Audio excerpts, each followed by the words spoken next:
Untangling some materialist snares. With these new elements in mind, there is a need for a deep clarification on the observer effect in quantum physics, one that cuts through the haze of the conditioned materialist's reasoning.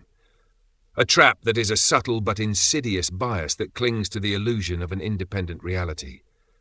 Our invocation of the observer, quantum entanglement, and the fractal sleeve concept highlights and corrects this misstep. The observer and entanglement, two pillars of quantum mechanics that the materialist paradigm conveniently sidesteps or misinterprets. The double-slit experiment isn't just about observation collapsing the wave function. It's about the inescapable entanglement of consciousness, underpinned by source awareness, with reality. When a camera or measuring device triggers the collapse, materialists smugly declare it unconscious, as if the instrument exists in a vacuum. But the reality sphere model, with its fractal sleeves, the backing of various metaphysical teachings, and the echoes of ancient wisdom, reveals the flaw. The scientist's intent, their thoughts, their excitement. These are entangled with the experiment across time and space, collapsing probabilities into form. The device isn't an isolated actor, it's a proxy for consciousness, a fractal extension of the twin soul and higher fractals tuning the reality sphere. This insight dismantles the notion of an autonomous material world. The spookiness Einstein bemoaned isn't a glitch, it's the signature of a deeper reality where time and distance are illusions, constructs of third-density perception. Our fractal twin-soul sleeve element of the reality sphere model, each strand of consciousness sheathed in a field of potential, explains this elegantly. The sleeve widens with consciousness expansion, entangling intent with outcome, collapsing the infinite into the now. The scientist's thought, their excitement, isn't separate from the measurement. It's the driver, resonating through the quantum field, proving that reality is never independent of the observer. Hesitation about matter's persistence is a relic of a conditioned trap we must spring free from. The integration of the fractal sleeve with the driver of the now moment, a fractal's excitement as the guiding light, is critical to understand. It's not just that consciousness collapses the wave function, it's that the quality of that consciousness, its alignment with excitement, dictates the shape of the collapse. This aligns with the core tenets of various ancient teachings. You create your own reality. This resonates with teachings from Hermetic principles to modern channelings. The sleeve isn't static, it's dynamic, expanding with consciousness and intent, entangling the fractal shard with the infinite possibilities of the sphere. When a scientist sets up an experiment, their excitement, or even lack thereof, isn't incidental. It's the frequency that tunes the outcome, entangling their consciousness with the result, whether they consciously acknowledge it or not. This resolves the so-called paradox of unconscious collapse. The materialist's measuring device isn't a neutral tool, it's an extension of intent, entangled with the observer's deeper layers of reality. The reality sphere model exposes the mighty scientific method's limitation. It's a third-density tool, engineered to probe a surface illusion while ignoring the multidimensional substrate beneath. Their cute instruments and their constrained conclusions are dwarfed by the fractal complexity we've here mapped, a reality where consciousness, not matter, is the prime mover, and entanglement ensures that no act of observation is ever truly detached. The quote-unquote scientific method is a product of a world rife with oppression. Its blind spots aren't accidental, they're designed. The suppression of real understanding, the reduction of science, a word that simply means to deeply understand into a materialist box, serves a false matrix veiling the true reality, keeping humanity distracted, divided, and ignorant of its true nature and the greater reality we exist in. The spookiness, as coined by Einstein, isn't a mystery to be solved with more gadgets. It's a breadcrumb to the truth, obscured by a system that thrives on our current third-density slumber. This model isn't just a metaphysical framework, it's a liberation tool, a fractal key that unlocks the observer's sovereignty. The material world's apparent autonomy dissolves under entanglement's gaze. It's a projection, a collapse driven by the eye and its sleeve of potential. The scientist's intent, the camera's click, the wave's collapse, they're all the same eye playing with itself, entangled across the sphere, guided by our greatest excitements. Ultimately, this model does not only decode reality with depth and rigor, it exposes the traps we're conditioned to fall into. The fractal sleeve, the entanglement of intent, the engineered ignorance. These aren't add-ons. They're the heartbeat of the model, pulsing with a clarity that outstrips any synthesis of the mainstream scientific community. With all this in mind, we can now explore a fascinating interplay of reality creation between gravity, an eternal energy that pervades the creation known as frill, and source awareness. We can also deduce how these elements, gravity, frill, consciousness, and source, interact to shape the cosmos, emphasizing their unity as expressions of a conscious, interconnected web that we call reality. The universe, as presented in esoteric explanations, is not a mechanical construct of inert forces, but a living, conscious tapestry woven by source awareness, the infinite origin of all being. Gravity and consciousness emerge as interdependent threads in this tapestry, each revealing the dynamic interplay of reality creation, where source awareness, manifesting as consciousness, animates gravity and frill energy to co-create existence across densities. Gravity as the manifestation of consciousness. As discussed, various esoteric teachings redefine gravity as the essence of consciousness, a force proportional to the quantity of consciousness of a celestial entity, shaped by its age and phase of ascension. Gravity, in this light, is not merely a mechanical attraction, but a vibrational resonance of source awareness, expressed through the evolved consciousness of cosmic entities in the shape of planets, stars, and galaxies. The description from ancient teachings of frill as akin to gravity waves, generated in the ether by massive bodies, complements this. These metaphysical teachings explain that any object in the universe has a mass, and this mass creates a distortion in the ether, attracting etheric energy and radiating longitudinal waves. This elliptical wave phenomenon is influenced by energy fields from stars and planets. Gravity, then, becomes the outward ripple of a body's conscious presence, amplified by its evolutionary stage, its ascension, if you like, and mediated by frill as the life force bridging source to form. A star's gravitational field, pulling in orbiting bodies, reflects its greatly expanded consciousness. Dark gravity and the energetic web. Dark gravity, described as the interplay of gravity with dark matter energy waves, deepens this understanding. Rather than a mysterious substance, it is interconnected energetic ripples across space, suggesting gravity extends beyond mass to a subtle, unseen fabric. This resonates with teachings that state frill is latent in the vacuum of space, filled with a medium and activated by compression waves. Frill is said to be detected by the bending of the particles of light. The overall functioning hints at a cosmic lattice where gravity and frill intertwine with these ripples, perhaps the dark energy of mainstream science reinterpreted as a conscious energetic flow. Source awareness underpins this lattice, as quantum entanglement of time via crystals describes a timeless grid where quartz crystal exists across all frequencies of the universe, said to vibrate on the lattice of space, but also on the lattice of time. Dark gravity, then, may be the multidimensional echo of Source's creative frequency, permeating densities and shaping structure through frill's resonance. All is resonance, across time, matter, energy, and densities of consciousness. Dark gravity is the subtle scaffold of reality creation, animated by Source's infinite nature. Frill as the dynamic bridge. Frill emerges as the operative force linking Source awareness to gravity and consciousness, described as the most powerful energy you can ever imagine to harness. Frill has been shown to flow through clear quartz crystal, directly from Source, 13th density of reality, when used in a particular manner.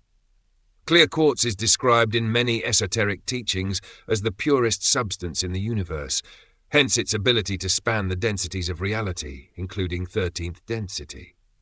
It's the particular frequency that the crystal resonates at that is said to allow this, and its resultant lattice structure and the way it interacts with the holographic light matrix. The lattice structure, when manipulated in just the right way, opens an inner vortex to 13th density. When a clear quartz crystal's vortex bridges to Source, it radiates this high-frequency energy outward to reorganize the atomic bonds in what is dissonant. This is the reason it's used in energy work and healing practices. These crystals are literally God-healing wands. This is why IBM's genius inventor Marcel Vogel devoted so much of his life to what the mainstream would describe as pseudoscience. From a man who held 32 patents during his tenure at IBM, which spanned from 1957 to 1984. His innovations encompassing areas such as magnetic recording media, liquid crystals, phosphor technology, and optoelectronics. Notably, he developed the magnetic coating for IBM's 24-inch hard disk drives, a technology still in use today. Not bad for a, quote-unquote, pseudo-scientific thinker, no? What is not talked about beyond his technical achievements is his delve into esoteric studies like crystal healing and plant consciousness research. He is credited with pioneering the Vogel-cut quartz crystal, which aims to enhance quantum and probably subtler energy interactions. In many ways, he was the modern-day pioneer of healing with clear crystal quartz, performing healings and training others before any record of Frill surfaced, in the research of this book at least. Frill's relationship with gravity waves allows it to be generated by mass and then harvested. We will get to this in more detail later in the book, but for now we can see how it could be a tangible expression of gravitational consciousness. A star's gravitational pull, drawing in matter, mirrors Frill's role in binding ecosystems and healing dissonance, both reflecting Source's tendency toward perfection. A core teaching of Frill's creative power: you only need to find the keys to decrypt the structure of the universe, and when you have the codes, you rearrange them to create materials and shapes. This parallels even mainstream science's understanding of gravity's role in structuring planetary systems, further suggesting Frill is the energetic mechanism through which conscious intent, whether a star's or a human's, manifests form. Counteracting gravity via an enhanced electromagnetic field finds an echo in Frill's manipulation through the heart's toroid field, which teachings note interacts with your environment to shape perception and reality. Frill, then, becomes the intermediary between source and gravitational expression, amplifying consciousness to sculpt the cosmos. Consciousness and gravity manipulation. The ancient idea that humans can repel gravity by strengthening their electromagnetic field, aura, via chakras and focused consciousness, dovetails with various esoteric practices. Ancient Dom Dorhu meditation is said to activate Frill along the spine, where two serpents of translucent light, polarities, dance, generating alchemical fire to manifest intent. This mirrors the chakra system's energetic centers, where focused consciousness excites the aura to counteract gravitational force. The human heart is described as a portal, emitting scalar waves, suggesting this field infused with Frill can bend gravitational rules.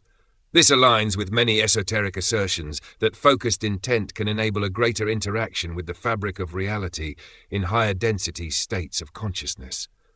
This manipulation is not defiance but attunement to the interconnected web of existence. Esoteric teachings on holographic manifestation, imprinting a thought into the universe via Frill. Gravity, as a conscious force, responds to the vibrational intent of source-aware beings, shifting from a binding pull to a malleable flow.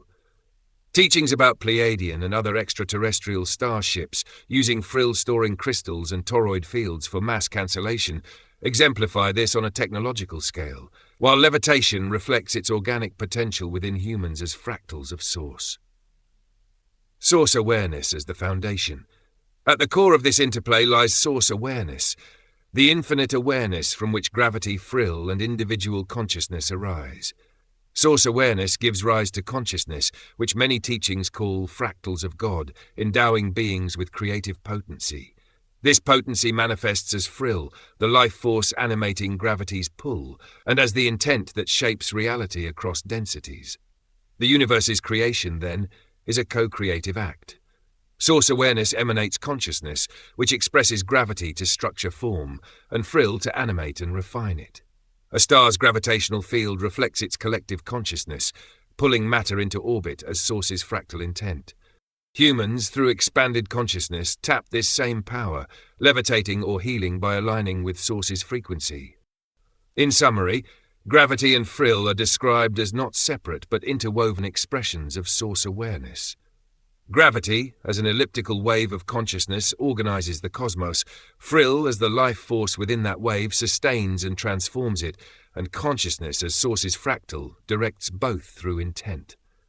The esoteric dark gravity and the teachings about etheric ripples converge in a multi-dimensional lattice, where all densities resonate with source's harmonizing will.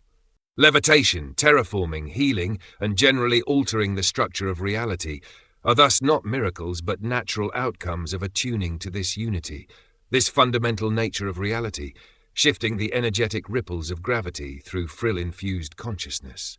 This interplay reveals reality as a participatory symphony, not a fixed mechanism. Source awareness, as the infinite whole, creates through its fractals stars, planets, humans, each wielding gravity and frill to manifest existence. The universe's tendency toward perfection, seen in healing and ascension, reflects Source's essence, while human potential to manipulate gravity underscores our divine inheritance. Free from mainstream reductionism, this view restores consciousness to its rightful place as co-creator, urging us to transcend ignorance and reclaim our true role in the cosmic web. Source awareness is the foundation of reality creation, expressing itself as consciousness, gravity's essence, frill, its animating force, and the intent that shapes both. Gravity pulls the universe into form, frill breathes life into it, and consciousness, ours and the cosmos's, directs the dance, all rooted in the infinite unity of Source. Time is a perceptual construct. In the reality sphere, time is not a fundamental aspect of reality, but rather a construct that emerges based on a consciousness's state of expansion. A first-degree consciousness appears to experience no time, while we as third-degree beings perceive time as a rigid linear progression.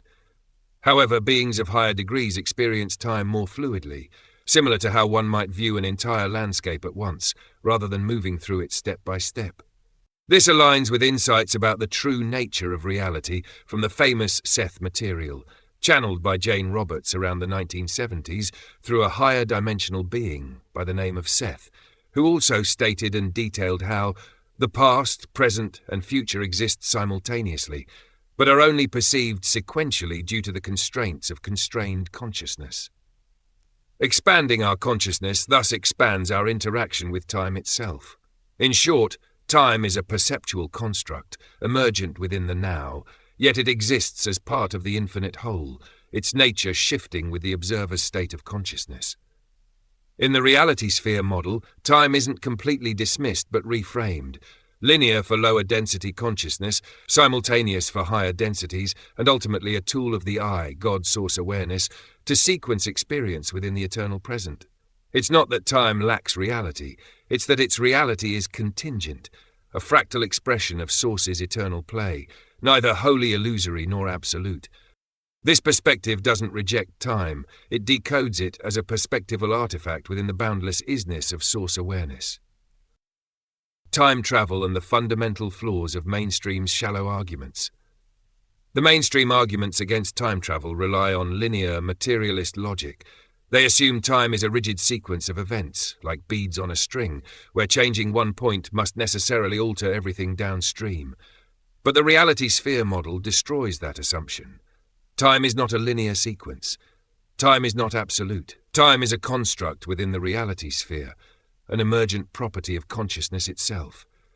Their entire argument collapses once you realize that past, present, and future are not separate places. They are states of a single fractalized awareness within a unified vibratory field of light. Let's dissect some of their famous so-called paradoxes.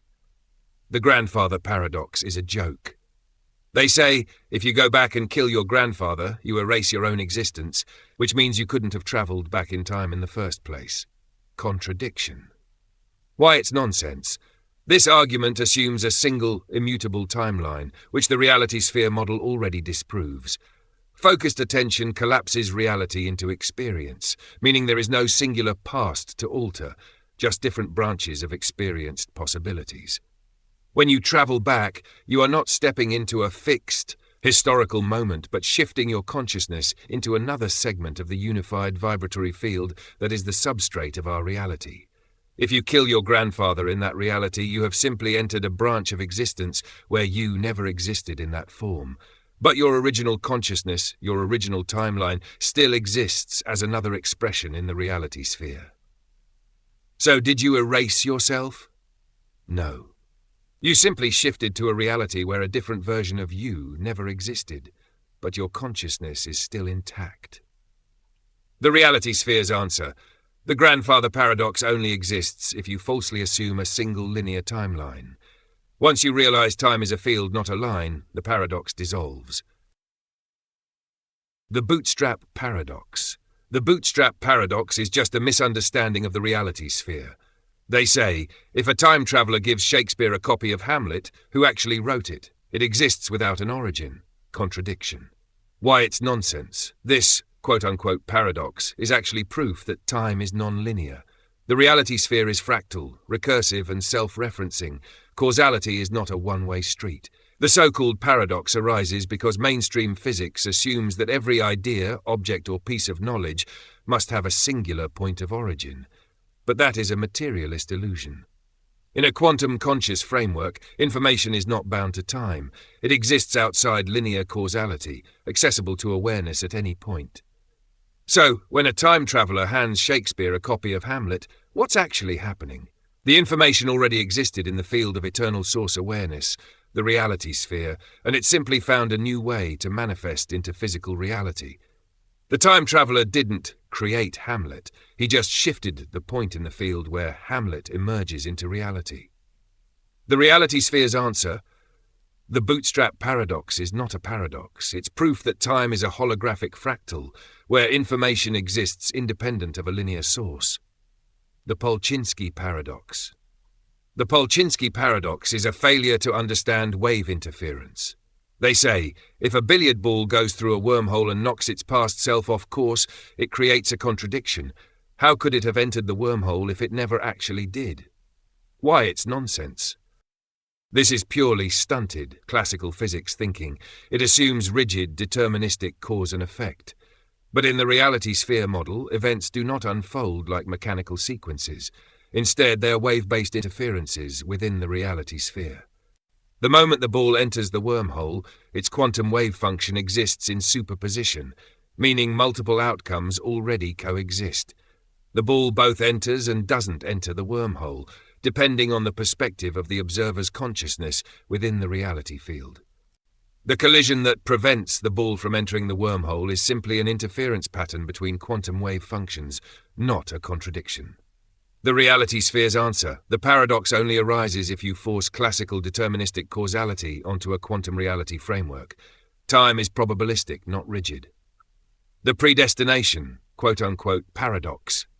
The predestination paradox, as they call it, ironically proves that time is a field. They say if you go back in time to stop a disaster but end up causing it, then time must be fixed and unchangeable. Why, it's nonsense. This assumes all versions of reality must collapse into one unchangeable script, which is just a failure of imagination. The reason you accidentally caused the event you were trying to stop is because your consciousness is attuned to that timeline. You're resonating with it, manifesting it into experience. The reality? If you shift your consciousness and truly disconnect from that vibrational reality, you can align with a different outcome. The problem is not fixed time. The problem is the observer's resonance with the event they are trying to change. The reality sphere's answer, the predestination paradox, isn't proof of fate. It's proof that time responds to your conscious resonance. The butterfly effect. The butterfly effect is just proof that time is a fluid probability field. They say a tiny change in the past can create massive, unpredictable changes in the future. Chaos. Why, it's nonsense. They act like this is a problem, but it's exactly how reality works. Time is not a set chain of events. It is a fluid quantum probability field where each action reconfigures the infinite holographic light matrix creation. The illusion of time flowing in a straight line comes from a limited perspective within the reality sphere. The butterfly effect doesn't disprove time travel. It proves that reality is infinitely malleable and responsive to change. The reality sphere's answer. The butterfly effect is not a paradox, it's just confirmation that reality is shaped by resonance and consciousness. They're quote-unquote fixes.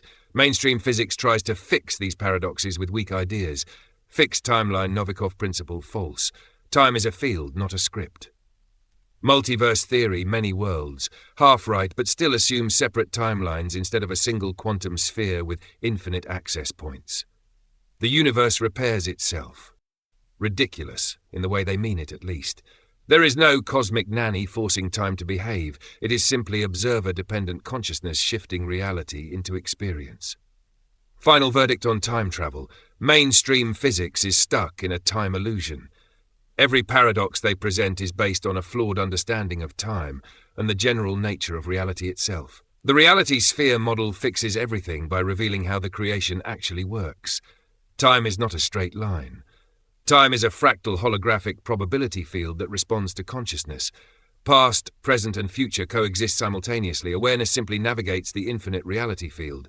There is no singular you, only different expressions of awareness across timelines. So, time travel? 100% possible. Paradoxes? Only if you're stuck in the illusion of linear time. The reality sphere doesn't just allow time travel, it explains why it is a fundamental property of consciousness itself.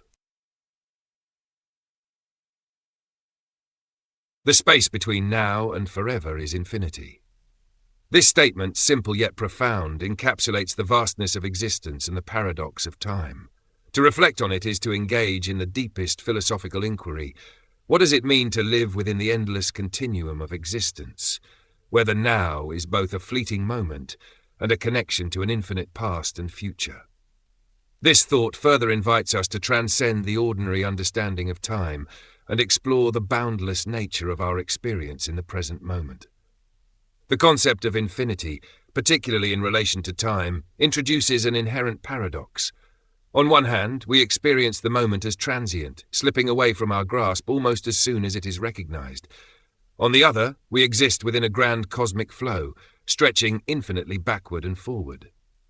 The infinite span between now and forever suggests that while we are aware of time, we also remain untouched by its endlessness.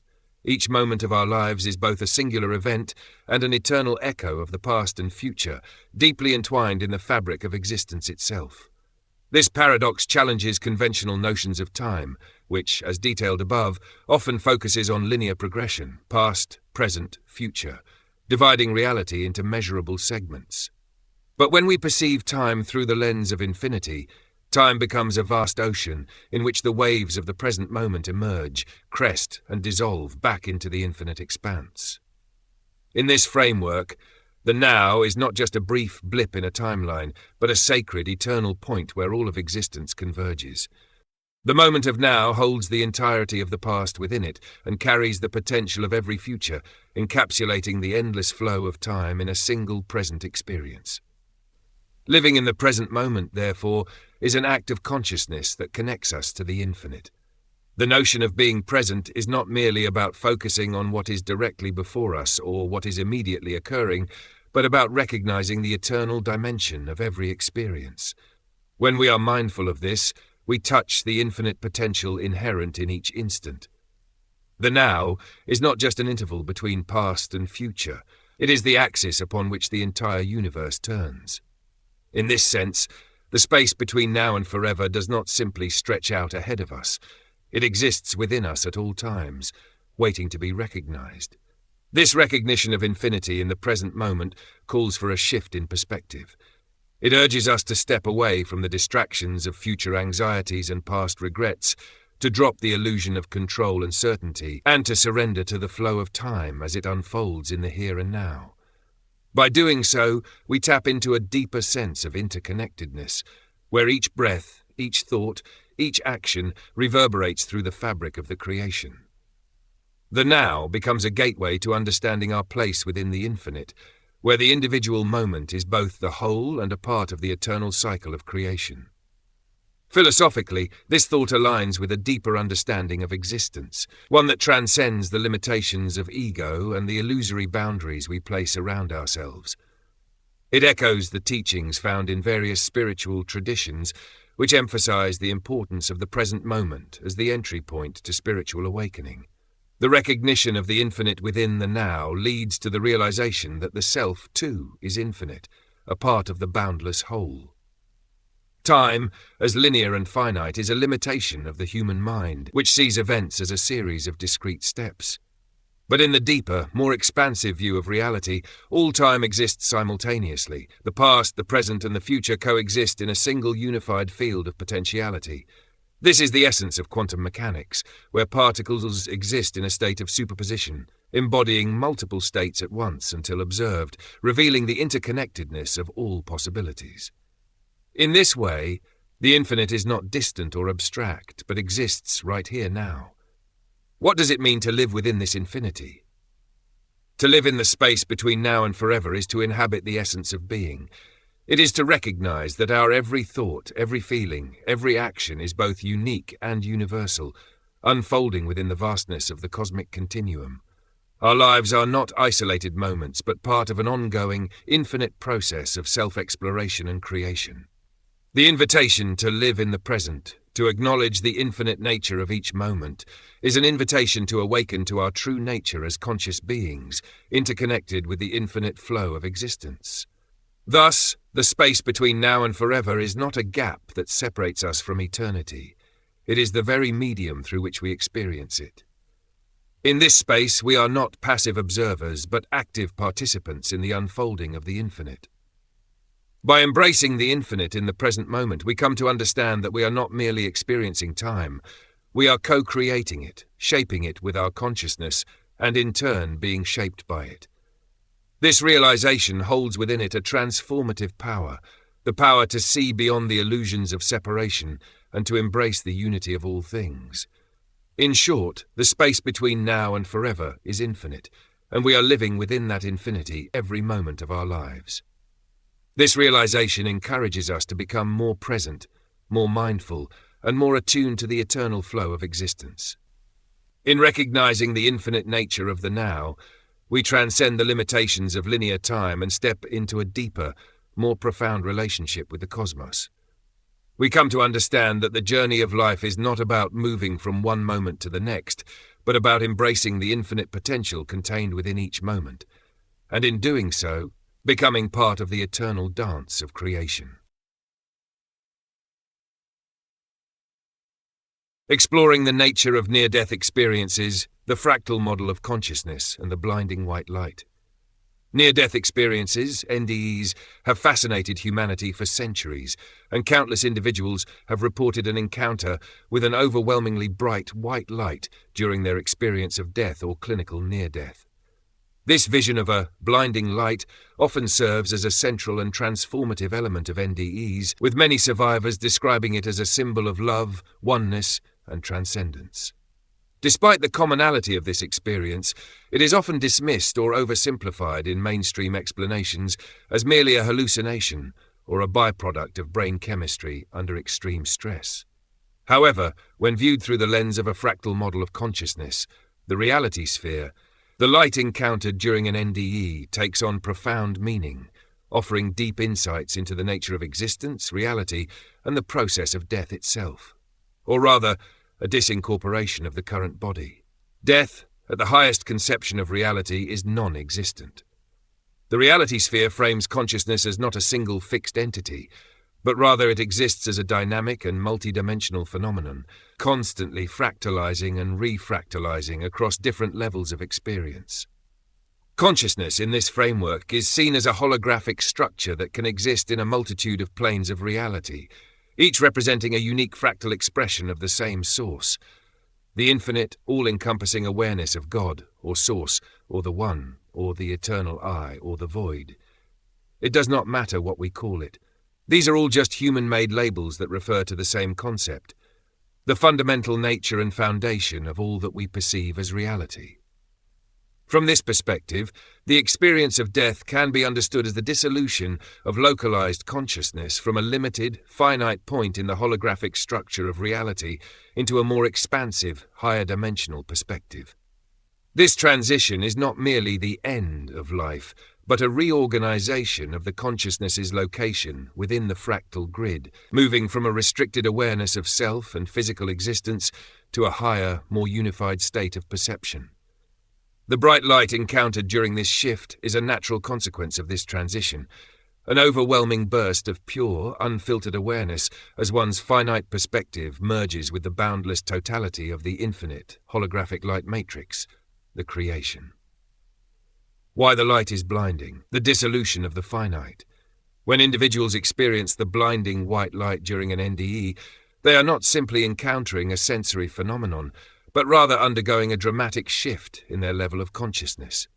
In the reality sphere model, every being is an individuated point of awareness within a greater multidimensional structure. This point of awareness exists within the confines of the physical world, but it is intrinsically connected to higher levels of consciousness beyond the material plane. Death, then, represents the disincorporation of the localized experience of consciousness into a more expansive state, and/or a shift in timelines. The blinding light is not a simple brightness, it is the result of the sudden reorganization of consciousness. This point of awareness exists within the confines of the physical world, but it is intrinsically connected to higher levels of consciousness beyond the material plane. Death, then, represents the disincorporation of the localized experience of consciousness into a more expansive state, and/or a shift in timelines. The blinding light is not a simple brightness. It is the result of the sudden reorganization of consciousness. As the individual's localized consciousness detaches from the physical body, it immediately enters a state of expanded perception, where all limitations of space, time, and individuality dissolve.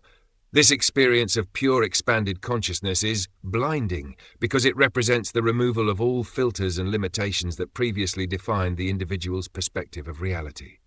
In this higher state of consciousness, the experiencer can become aware of the entire fractal structure of reality, simultaneously perceiving all timelines, all potentialities, and all experiences as they exist in superposition. This totality of existence, when perceived from a finite human perspective, appears overwhelmingly bright, like a burst of light that floods the individual's entire awareness.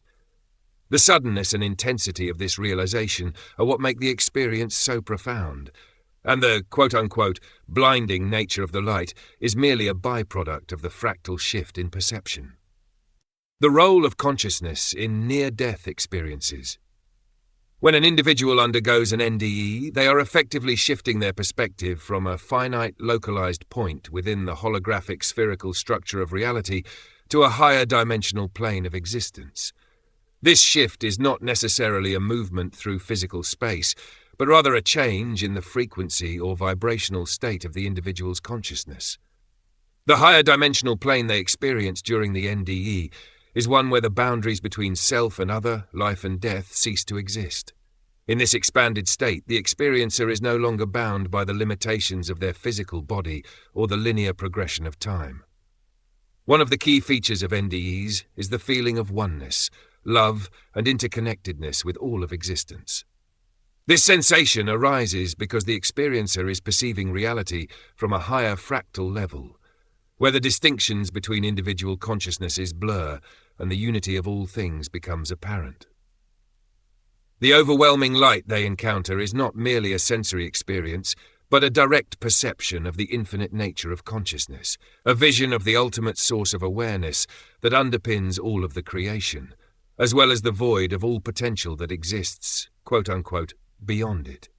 This awareness of unity is often described as deeply transformative, as individuals are flooded with an intense sense of unconditional love and compassion that transcends all lower-density consciousness attachments. Reincarnation and multidimensionality. This fractal model of consciousness not only provides an explanation for the blinding light of NDEs, but also offers insights into the broader nature of reincarnation, parallel lives, and multidimensional existence. In our reality sphere's fractal framework, individual consciousnesses are not isolated, fixed entities, but rather localized expressions of a greater, universal consciousness. Each individual consciousness is a unique fractal expression of the whole, experiencing a particular facet of reality. However, these individual points of consciousness are always inextricably connected to the greater structure of existence. When a person undergoes an NDE and returns to their physical body, they are not coming back from a completely separate realm. Rather, they are reintegrating their consciousness into a particular timeline or fractal expression of reality. The light they experience during the NDE is a glimpse of their higher dimensional self, and their return to the body is a relocalization of their consciousness within a specific fractal path. While many who are experiencing what may be described as quote-unquote tough times, the process of reincarnation is a conscious decision made by the individual's higher self to experience a particular predefined quote-unquote storyline or journey. This re-entry into a specific experience is primarily intended for further growth, learning, or exploration. In a word, evolution, the only real, quote-unquote, goal or core purpose that an infinite being can have. Additionally, the reality sphere model offers an explanation for the experience of parallel lives and multidimensionality. Consciousness is inherently fractal. Each individual is simultaneously experiencing multiple timelines or parallel realities. The moment of death or transition between states offers a brief window into these alternate realities, where the experiencer perceives different versions of themselves existing in different timelines or dimensions. In summary, the blinding white light encountered during NDEs is not a random phenomenon or an incidental hallucination, but a direct reflection of the true nature of consciousness. When individuals die or undergo near-death experiences, they are not merely entering another realm or encountering an abstract force. They are experiencing a shift in their awareness from a finite, localized point in the fractal structure of reality to a higher dimensional, unbounded perspective. This shift is perceived as blinding because it is a sudden and overwhelming expansion of consciousness into the infinite totality of existence. The reality sphere provides a lens through which to understand the transformative power of NDEs, offering profound insights into the nature of death, reincarnation, and the interconnectedness of all things. It shows how the experience of light during an NDE is not a mysterious or inexplicable event, but a natural consequence of the dissolution of individual consciousness into the universal whole. In this way, death is not an end, but a return to the source, a cosmic play in which consciousness continuously explores and expresses itself in an infinite variety of forms. Psychedelic journeys. Psychedelic journey reports often involve profound encounters with fractal-like patterns and visions of infinite realms. These experiences reveal a deeper, multidimensional reality that is ordinarily hidden from our everyday perception. In these altered states of consciousness, individuals often report seeing endless tunnels or spirals of fractal patterns, which represent the other realities that exist in a higher dimensional space. These fractal tunnels are a manifestation of the infinite possibilities inherent in the creation, with each fractal pattern representing a different potential reality. The infinite nature of reality is not simply a static concept, but an active, evolving process that unfolds through the decisions made by consciousness. The idea of the infinite sphere in our model is also relevant here. It is not merely that the universe is infinite in space, but that its infinite nature is constantly being fueled by the conscious decisions made. As source awareness fractalizes itself, it creates new offshoots of reality, each one reflecting the larger whole, but with its own unique characteristics. This paradoxical idea, that the infinite nature of the universe is both a product of and a driving force behind conscious decisions, helps explain the expansive yet recursive nature of existence. Gravity, consciousness, and the fabric of reality. In the reality sphere model, gravity is not just a force that governs the large-scale structure of the universe, it also serves as a bridge between consciousness and the material world. This will be expanded on shortly. Just as fractal patterns often describe physical processes like growth, erosion, and diffusion, gravity is the aspect of how consciousness interacts with matter, pulling everything together in self-similar patterns. In this way, gravity is one of the mechanisms through which consciousness influences reality, helping to organize all we perceive into the fractal-like structures we observe, from galaxies to atomic nuclei. The creation itself is not just a passive system, but an active, co-created holographic light structure. Consciousness, through its observational and intentional acts, shapes the distribution of matter, just as it collapses the wave function in quantum mechanics. Consciousness is not merely a bystander in the creation of reality, but an active participant in shaping the very fabric of existence. The reality sphere positions fractals as not just mathematical abstractions, but blueprints for the very structure of reality itself. From the smallest particles to the largest cosmic structures, the universe operates according to fractal principles of self-similarity and recursive patterns. Consciousness, as a fractal expression of divine awareness, plays a central role in shaping this reality. Every conscious act, whether an observation, decision, or intention, contributes to the collapse of infinite possibilities into a tangible, real experience. In this view, our holographic light matrix creation is not a static system, but dynamic and ever-evolving, driven by conscious decisions. Whether it is the formation of galaxies, the growth of trees, or the unfolding of human experience, the fractal patterns that emerge from these processes reflect the infinite, self-replicating nature of consciousness. This positions the reality sphere model as a synthesis of science, spirituality, and metaphysics, explaining how reality is not a random accident, but a carefully crafted conscious creation, a cosmic dance between the observer and the observed, the material and the immaterial, the finite and the infinite. The following accounts cannot be dismissed under the lens of the reality sphere as mere stories and narratives. Rather, the following reports are revealed to be initiatory journeys, spontaneous activations of the deeper metaphysical architecture of existence. The individuals behind these experiences are not users of substances or people who momentarily died and briefly hallucinated some pretty colors. They are explorers of the inner cosmos. Through these altered states of consciousness, they stumbled into layers of reality normally hidden behind the veil of ego and perception. Thousands of such reports are scattered across the internet, and particularly concentrated in spaces like ero.org, a comprehensive online resource focused on psychoactive substances, including drugs, plants, and chemicals. The website provides detailed, user-sourced information on effects, chemistry, legality, and harm reduction, aiming to educate and promote responsible use.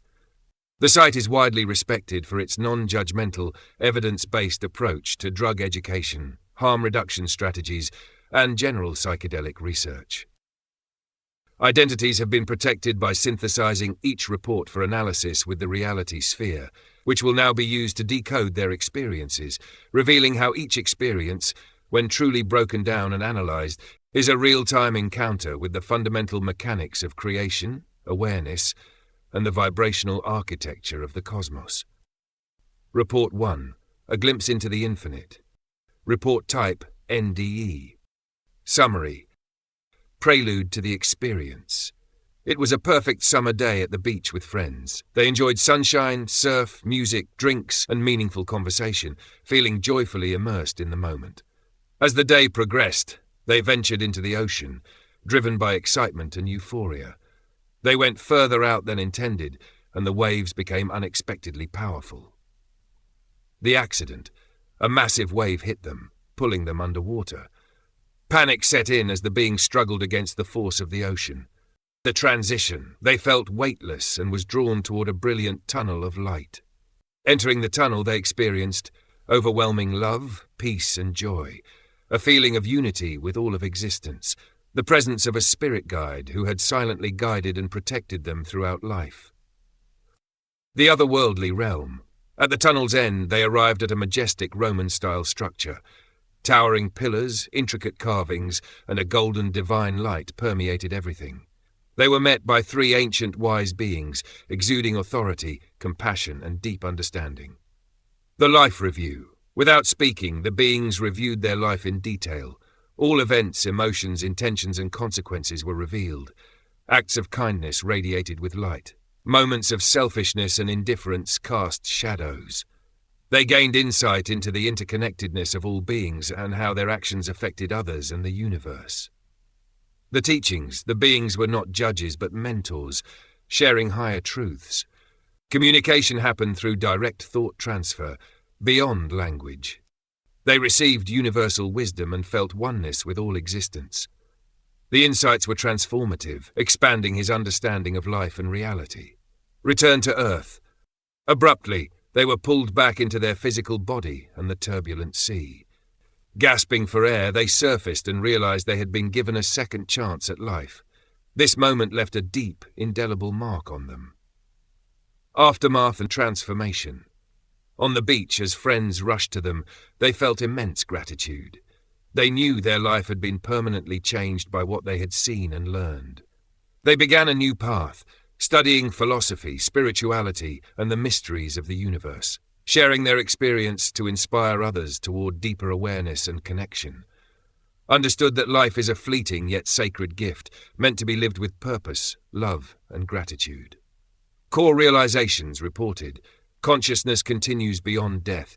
The universe is interconnected. Every action echoes through eternity.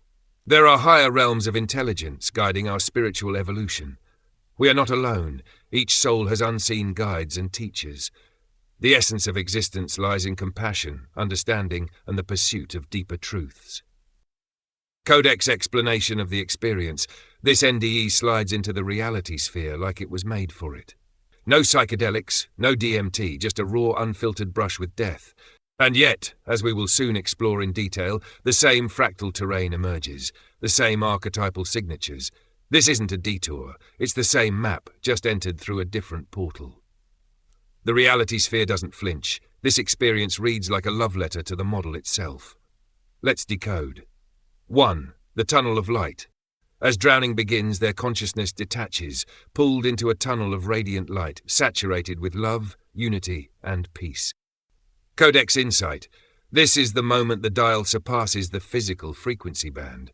The body fades, pure awareness comes online. The tunnel is the melting point transition, from form to formlessness, from ice to steam. The light, that's the source field unveiled, coherent, harmonic, infinite. The spirit guide. Experience. A familiar presence, their lifelong guide, joins them in the light. Codex insight. This is a high-frequency echo of the same fractalized self, the one meeting itself in a gentler vibration to ease the passage. In the reality sphere, all others are versions of the self in various densities. This guide is simply love reflecting love.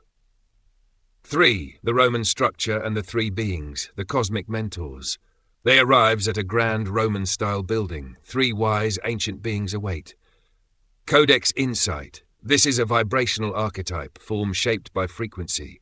The structure is a symbolic staging ground. The beings are source fractals, no hierarchy, no judgment, just consciousness adopting the robes of wisdom. In the reality sphere model, this is the void expressing intelligence through pattern. Their compassion is the frequency of coherence, love. 4. Life review. The vibrational ledger. Their life plays out in detail. Every action glows or dims based on its emotional and moral resonance. Codex insight. This is not morality. It's vibrational causality. Love radiates, fear contracts. Every act sends ripples through the fractal lattice. The review is not punishment. It's reflection. In reality sphere terms, it's the collapse of all waveforms into witnessed feedback. Nothing is isolated. All is entangled. You are the judge, the judged, and the judging field. 5. The download, universal knowing. Experience. A flood of knowledge, beyond language, pure understanding, the nature of reality unveiled. Codex insight. This is communion with the source. No intermediaries, no filters, just direct resonance with the core singularity. In the reality sphere, this is the silence between frequencies, the infinite now where truth is not told but is. The reason it feels beyond comprehension is because it precedes conceptual framing. This is the white light, undivided, unborn, eternal. Return and rebirth, the recalibration. Experience. They are pulled back, but now they're transformed, grateful, aligned, called to philosophy and purpose. Codex insight, this is the realignment. The dial returns to earthbound frequencies, but the tuning is forever changed. The personality was temporarily burned off. What returns is a recalibrated expression of source, now aware of its own nature. The journey wasn't escapism, it was revelation, and now they bring that resonance back into the dream. Report 2, Ontological Reset. Report type, psychedelic journey. Substance, salvia divinorum. Summary. The being smokes a large dose of salvia and is pulled into a dimensionless void beyond memory, self, and time. There they encounter archetypal entities, geometric compression, and ultimately experience the reconstitution of awareness back into form. Reported themes. Profound disruption of reality. They experienced a complete dissolution of their known reality, entering a dimension where their previous existence felt like a mere imagination, akin to waking from a dream. Encounter with entities. They encountered entities, including one composed of their own faces and others that were invisible but communicated telepathically, conveying that their life was an illusion and this new dimension was the true reality. Loss of self and existence. They underwent a phase of total non-existence, losing all sense of self, body, time, and universe, existing only as a witness to nothingness where all was one. Emergence of discomfort and matter. From nothingness, they became aware of intense discomfort and the manifestation of two surfaces, marking the re-emergence of matter and three-dimensional perception, which felt crushing and unbearable. Cosmic evolution of perception. Their experience evolved through geometric forms, surfaces, pyramid, cube, symbolizing the weight of reality and time, with their perception trapped and suffering under this cosmic pressure. Rebirth and recovery. They gradually regained a body and their quote-unquote standard awareness, transitioning from being a blob attached to a cube to a human form, eventually recognizing the experience as drug-induced, though the memories of the ordeal remained vivid. Psychological impact. The experience reduced their anxiety by highlighting their insignificance in the universe, making earthly worries seem trivial. It also influenced a subsequent positive LSD experience, aided by supportive company and philosophical reading. Codex explanation of the experience. This report is no gentle alignment with fractal beauty. This is Source dragging the self behind the curtain of existence and whispering, "You never were. You never were. You never were." The reality sphere model gives us language to interpret the ineffable. The reality sphere model gives us language to interpret the ineffable, and this journey is a brutal, sacred encounter with awareness in its most raw, unfiltered, and void-born form. The shattering of the mind construct. This is the collapse of the illusory architecture of identity. In the reality sphere, the ego is not the self, it is a recursive mask, a memory-based projection within space-time. Salvia doesn't alter this, it disassembles it entirely. The entity made of faces is a symbolic rendering of the mind fractal collapsing in on itself, a mirror cracked from within. Dimensional deconstruction. The user crosses into what this book would describe as pre-conscious awareness, the substrate beneath even consciousness. Source, 13th density of reality that all other densities arise from. Not dream, not archetype, not even the field of potential.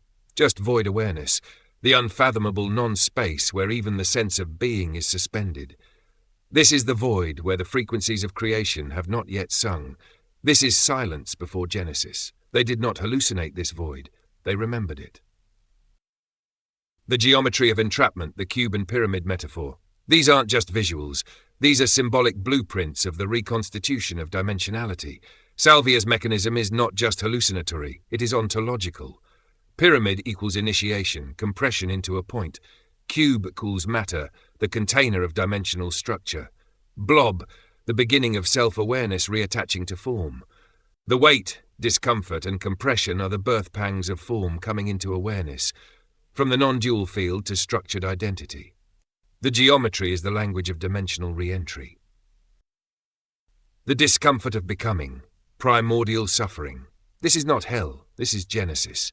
In the reality sphere model, discomfort arises when awareness re-identifies with form too quickly. It's the shock of slipping from infinite unity back into finite density, where polarity, weight, and separation begin to reassert themselves. This pain is birth into dimensional existence, not metaphorically, but experientially. It's not ego death, it's awareness rebinding itself to simulation. 5. Third-person observer, witnessing the trap of samsara. They begin to observe their suffering from within suffering, a paradox only possible when consciousness fragments but doesn't forget itself entirely. This mirrors what we describe in various areas of this book, re-entry into simulation that is the infinite holographic light matrix creation while retaining some spark of the original knowing of our source.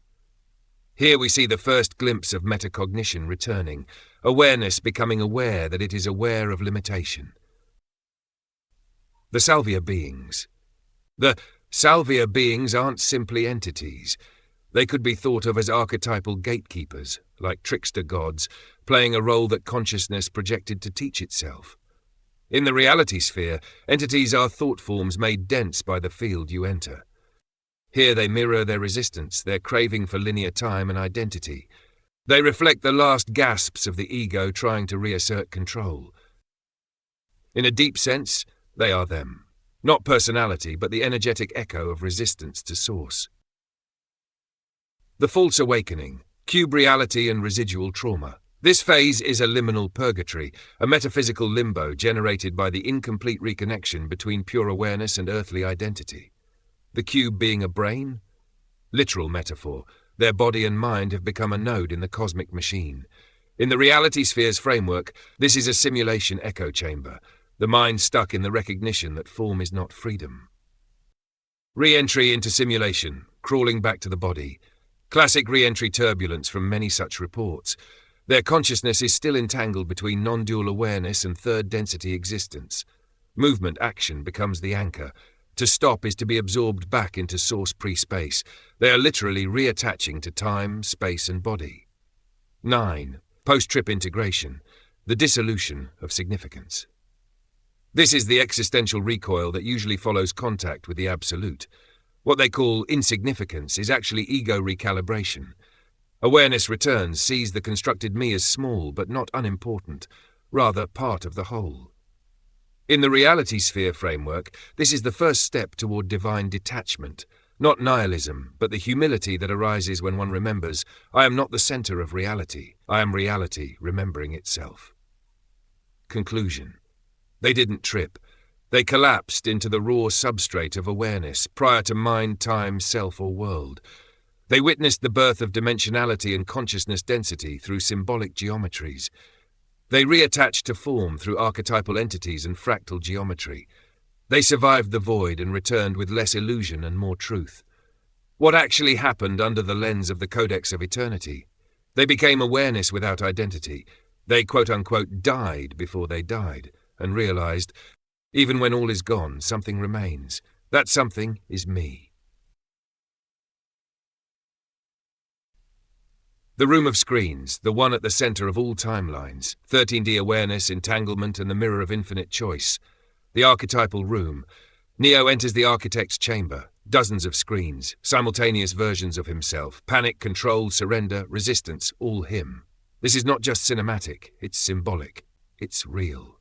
The 13D mind is not looking at the screens, it's the stillness from which the screens arise. 13D consciousness, what it means. 13D is not a spatial place but a state of total still awareness. At this level, all fractal timelines, thoughts, quantum possibilities are observed simultaneously. No local observer, you are the field observing itself. The one is not a person, it is a frequency. Singularity awareness. Neo isn't becoming the one. He is remembering the void silence from which all realities project. Quantum entanglement and the observer paradox. Revisiting entanglement, instant mirroring across infinite space. Tie this into the room of screens. Every entangled pair is like a split-screen view.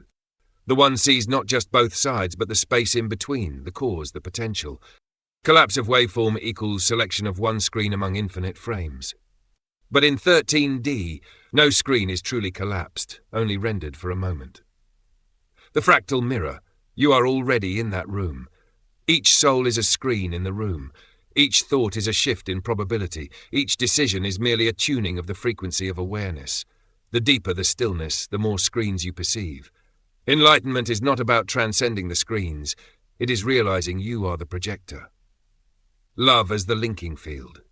What connects the screens? What ensures they remain entangled, visible, interactive? Love, the coherent stillness between dualities. Love is the gravitational field of consciousness.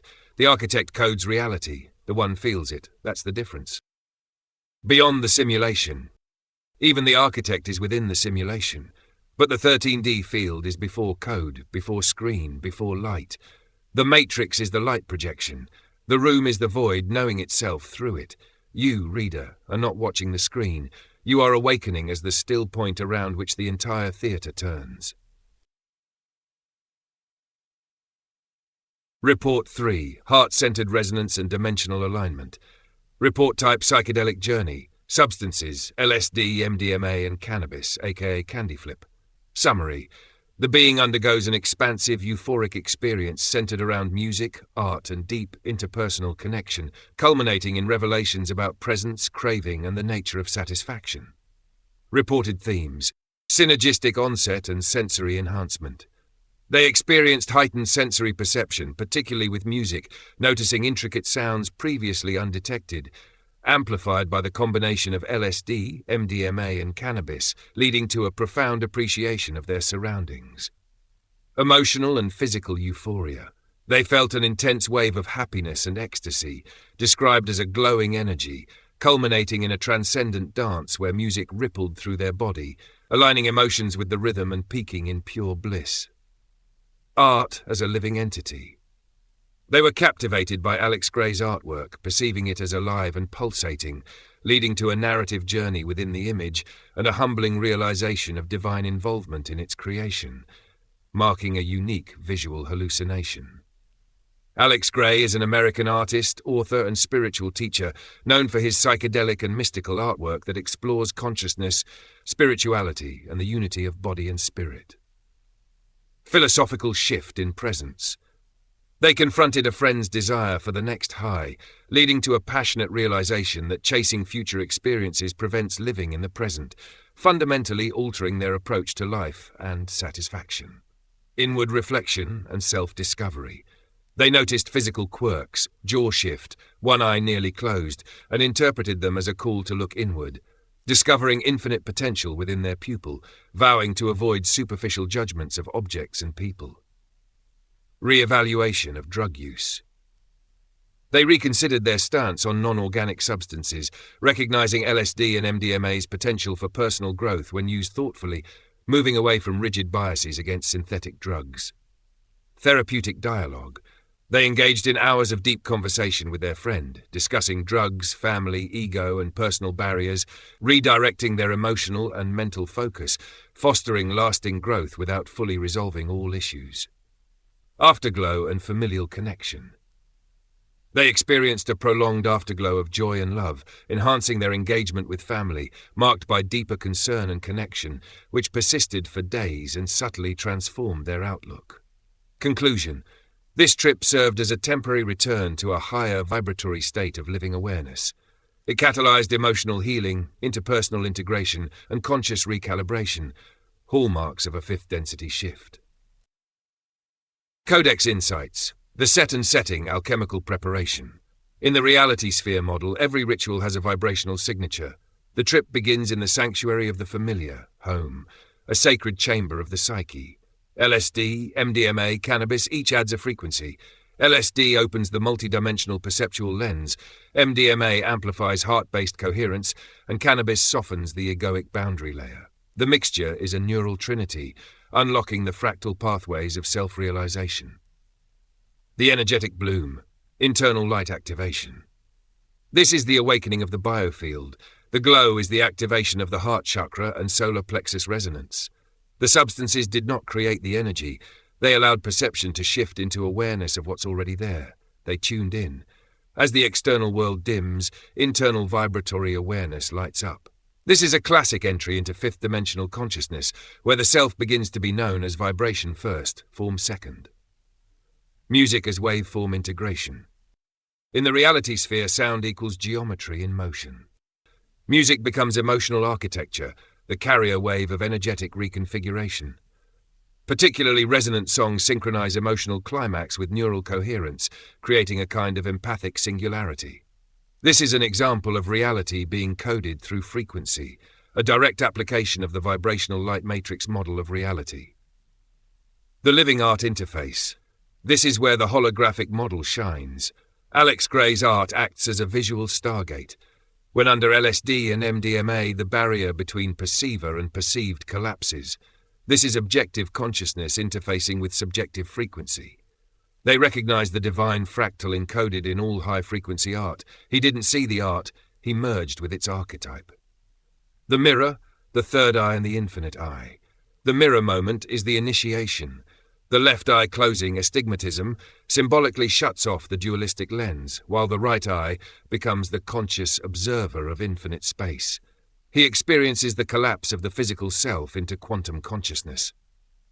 This is literally what the reality sphere model describes, that as attention withdraws from form, the observer will experience fractalized infinite potential, the soul gazing into the void and realizing it is the void gazing back. The dialogue with friend, communion of unified fields. This is the telepathic unification of fields described in the reality sphere model.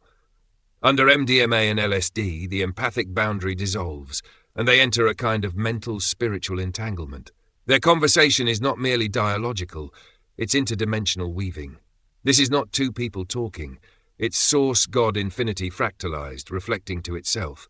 This is why it felt like therapy, like awakening, like truth flowing through the air. It was. The true realization, vision versus awareness. This is what the entire reality sphere model attempts to encode, that external appearances veil internal truths, that the observer is the source of experience, and that awareness, not sight, is the true lens. They vowed to never again judge things by form. That is realignment with awareness as source. The afterglow, residual coherence. This is the neurochemical echo of alignment. In the model, the lasting afterglow is evidence that biophoton fields have been restructured. Their DNA was briefly tuned into a higher harmonic, which temporarily restructures perception, emotion, and cognition. They didn't trip. They remembered. They remembered their divine nature, their unity with all things, and the simple truth. You cannot truly live unless you are fully here. Final integration. What happened, really? They temporarily exited the matrix of linear, ego-bound consciousness. They shifted vibrational states using intentional chemical catalysts. LSD equals pineal visual activation. MDMA equals heart-emotion coherence. Cannabis equals ego softening. This allowed their consciousness to tune in to the deeper fractal order, the living field of source. They accessed telepathic resonance, symbolic archetype activation, and dimensional perception. And in doing so, they touched truth, not intellectually but experientially. It was a guided spiritual recalibration by the higher self, disguised as an accidental drug experience. The source led them back to the mirror, and there, for one timeless moment, they saw it was always them. Beyond the NDE and psychedelic journey. The reality sphere is not just a theoretical toy. As we have demonstrated here, it can be used to explain these countless profound reports from across the world and all walks of life. It explains everything that the modern psyche struggles to cope with due to the centuries of engineered ignorance around various aspects of our very existences, such as dealing with, quote-unquote, death and, quote-unquote, loss of loved ones. In truth, death and loss are perceptual constructs, with our reactions to these events built on a foundation of ignorance. No real education about just what happened to that being that was just there, quote-unquote, in their body, and now aren't. Similarly, the reality sphere can also shed light on the occurrence and timing of such events. Near-death experiences and psychedelic journeys offer a glimpse behind the veil, a piercing through the membrane of ordinary perception. They are not hallucinations or chemical fantasies, but partial awakenings, slivers of truth remembered when the filters thin. Again and again, those who return speak not of endings, but of vast continuities, of light, of presence, of intelligence woven through everything. As we will now further explore, these glimpses are not exceptions. They are not anomalies of the brain, but momentary reunifications with our true state, states that can be understood, not merely experienced. This is where the reality sphere really shines, not as metaphor, but as metaphysical topology. It doesn't just frame these journeys, it grounds them. And through that grounding, a new kind of knowing emerges, one that moves us beyond anecdote into integration. Grief and perception. The experience of, quote-unquote, losing a loved one is one of the most universally understood aspects of the human condition, where there is often deep collective empathy for these profound and painful experiences. Modern society has conditioned us to believe that death is a finality, a point of no return where someone we love ceases to exist in any way that is accessible to us. But this view is a product of a severely limited consciousness, one constrained by the deeply ingrained assumptions of materialism and even the perceptual construct of linear time detailed earlier. The reality sphere model provides an alternative framework, one that does not dismiss the pain of loss, but instead contextualizes it within the true nature of reality. The idea that a loved one is gone is not an absolute truth, but a perception dictated by the bandwidth of one's consciousness. Just as different radio frequencies can exist simultaneously without interfering with one another, different layers of reality, different spheres of experience, exist concurrently. The only thing separating us from them is the range of our perception. The illusion of loss, a perception problem. Modern physics, near-death experiences, and psychedelic journeys all provide glimpses into the already undeniable truth that consciousness is not bound to a singular, linear experience. Rather, it is a field, expansive and multidimensional, capable of shifting its focal point beyond what most currently recognize as physical reality. The reality sphere model correctly identifies that what we experience as loss is actually an attenuation of awareness. We do not lose loved ones to oblivion. We lose them to our own limitations in perceiving the broader reality in which they still exist. When people speak of feeling their lost loved ones, experiencing signs, or having dreams that seem more real than waking life, they are momentarily stepping outside the perceptual prison that is the current collective state of consciousness of Earth. These moments further emphasize the scientific truth that the observer collapses potential into form, and one's consciousness determines what realities remain accessible. This is why certain states of mind, whether through altered consciousness, deep meditation, or spontaneous moments of emotional openness, allow for fleeting experiences of reconnection. The fundamental mistake of materialist thought is in assuming that these moments are hallucinations, rather than the mind's temporary synchronization with another layer of reality. Consciousness as a multidimensional flashlight. The core principle of the reality sphere, consciousness is not fixed, it is fluid, dynamic, and under our control. Imagine consciousness as a flashlight in an otherwise dark and infinite space. Where we point it determines what we see, and what we see determines what we believe to exist. The loss of a loved one feels absolute only because our flashlight is confined to the narrow spectrum of lower density consciousness. But this beam of consciousness can be widened, shifted, and redirected. Near-death experiences, which maintain coherent descriptions regardless of region, ingrained belief systems, and walk of life, provide strong anecdotal evidence of this.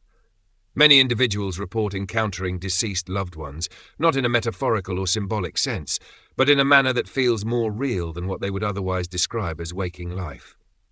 Psychedelic experiences under substances like DMT, salvia, LSD, psilocybin, ayahuasca, etc. often produce, as we have just briefly explored, strikingly similar reports.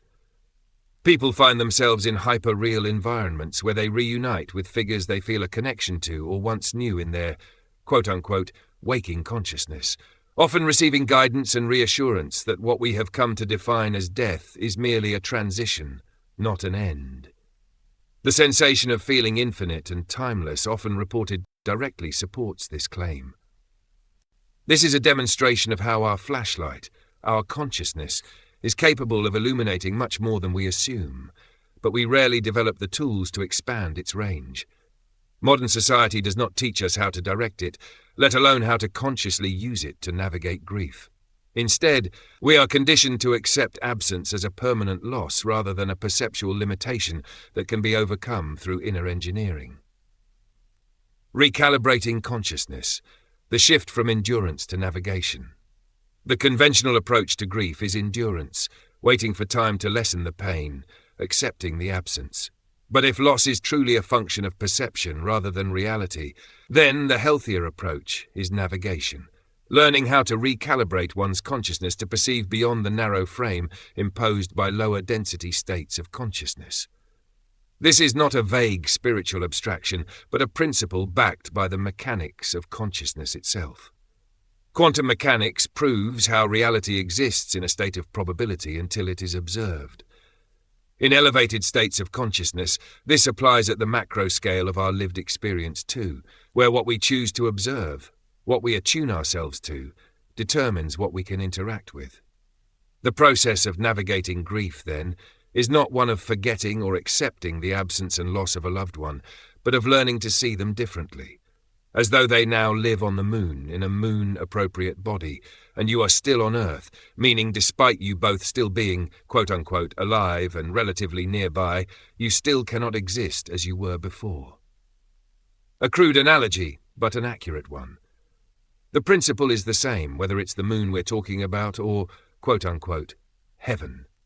Direct experience through NDEs, psychedelic journeys and similar, now backed by scientific quantum principles, reveal that time, distance and place are all perceptual constructs. These experiences prove that we can transcend limiting perceptual constructs, particularly through more progressive techniques such as deep meditation, guided visualization and even lucid dreaming, all allow for conscious exploration of altered states of quote-unquote everyday consciousness. These practices all serve as training grounds for expanding consciousness. Those who undergo near-death experiences do not bring back their loved ones. They simply perceive them where they have always been. The task is not to pull the dead back into this plane, but to expand consciousness to where they already exist. Grief, when understood through this lens, becomes something far more profound than suffering. It becomes a call to awaken. It forces us to confront the limitations of our perception, to question whether the largely socially accepted mainstream materialist paradigm is really all there is. If we allow it, grief can be the gateway to a deeper understanding of the true nature of reality. Rather than an experience of irreversible loss, it can be seen as a challenge. Will you accept the illusion, or will you expand your consciousness and see reality as it truly is? This is not just a coping mechanism, it is a fundamental truth about the nature of existence itself. Death is not just not the end. It is not a thing at all. The people we love are not gone. They are simply beyond the reach of our consciousness that has been conditioned to stay constrained. But consciousness can grow, and in that growth what was, quote-unquote, lost, can be found again. Reality as The Sims Infinite Edition. The idea that reality functions like a video game is more than just an amusing metaphor. It aligns with deep metaphysical, scientific, and philosophical perspectives on existence. It serves as a third-density consciousness, mental framework to conceptualize how our reality is a vast, infinitely recursive, quote-unquote, simulation, a game running without clear knowledge of who or what is playing at the highest level. We usually just sum this all up in one word: God. While many recoil at the word simulation, the fundamental truth is that what most consider to be reality, quite literally, is an infinitely expanding holographic light matrix that we commonly refer to as the creation. This is a fact that could not be more concrete. One simply needs to spend a little time learning about the basics of quantum physics, where this truth becomes self-evident. The term quantum physics has been turned into something of a psyop. It is loaded with the notion that it is something reserved for discussion by only those who add PhD to the end of their names, and this somehow gives them dominion over the topic. This could not be further from the truth, because quantum physics is simply this: zooming into what we perceive as our waking reality and asking, what is this? How is this happening? How does all this work? Why does it work the way it does? In the reality sphere model, consciousness, underpinned by eternal source awareness, is the fundamental substrate of reality. So we seem to indeed be characters in an infinite simulation of source's unfathomable technology. The real questions are, who exactly are we if we are God, and God is also all the players, and how do the players navigate the game with that knowledge? If you are infinity, God, source, why do you exist? Why does awareness itself exist? Infinite layers of observation. In The Sims, the characters exist within a programmed world, fully immersed in their reality, oblivious to the player overseeing them. Yet, in our own reality, the same principle could apply. From our study of nature, we see that we are also literally existing as nodes within an infinite fractal, with each node nested within a higher observer. Fractals are especially relevant when considering the intricate worlds revealed by electron microscopes. At these microscopic scales, structures often exhibit self-similar, repeating patterns, much like fractals. For example, the surfaces of biological cells, crystalline structures, and even viruses display fractal-like complexity. As you zoom in on these structures, new layers of detail emerge, mimicking the recursive patterns found in mathematical fractals. Fractals often have non-integer dimensions, known as fractal dimensions, and they appear in both natural and artificial systems, making them essential for studying chaotic systems and complex structures, such as the very fabric of the entire creation. The self-similarity and infinite detail seen in fractals mirror the complex arrangements observed in nature at the microscopic level. These patterns aren't just visual, but are essential for understanding how biological and physical systems function on a tiny scale, reinforcing the concept that fractals govern much of nature's underlying architecture. Whether it's the branching of a neuron or the intricate surface of a microscopic mineral, the same principles of fractal geometry apply, showcasing that nature's complexity is consistent across all scales, as though being directed by a single creator or underlying set of principles. As we have come to find so far in this book, consciousness too is not singular but layered. Every observer is also being observed, and this chain extends infinitely. The highest observer, whether we call it God, Source, or universal consciousness, has been theorized itself to be just another node in an even greater fractal of a higher, even more unfathomable construct to us. This is a concept this book will deeply explore in Part 1.3, the final exploration of the One, the real, quote-unquote, meat of this book, that really the beginning and end were written around rather than before and after. Parts 1.1 and 1.2 are really just primer, scaffolding to even conceptualize the topics that will be introduced in 1.3. For now, it's this conceptualization we're interested in.